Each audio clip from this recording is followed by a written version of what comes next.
আপনি লোক দেখানো করবেন, হরে কৃষ্ণ করতে থাকবেন, আর মালার চতুর্দিকে জগন্নাথের মূর্তি, রাধাকৃষ্ণের মূর্তি সব যেন আপনার কাপড় দিয়ে আপনার ভেতরে ঢুকে যাবে এরকম মনে হচ্ছে। হরিনামের ঝোলার মধ্যে জড়ি লাগানো চাই, জগন্নাথের মূর্তি থাকা চাই, গোপাল থাকা চাই, রাধাকৃষ্ণ থাকা চাই, কালো লাল নীল রং থাকা চাই, নাহলে তো হরিনামে রুচি হচ্ছে না আমাদের। এইরকম যে হরিনাম, এগুলো লোক দেখানো হরিনাম। ওখানে ঝোলার সঙ্গে যদি কালো লাল নীল রং থাকে, ওটা রজতম গুণ ওই ঝোলার মধ্যে ঢুকলো, আর আপনার মন থেকে রজতম গুণ বের করবেন কি করে? আপনি তো ঝোলাটাকেই নিয়েছেন রজতম গুণ।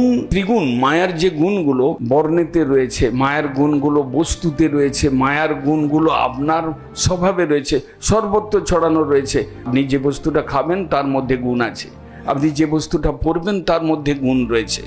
আপনি সেই জন্য আমাদের গৌড়ীয় গুরুবর্গ যে বিধান দিয়েছেন সেগুলোকে পালন করতে হবে, পদে পদে সেগুলোকে আদর করতে হবে।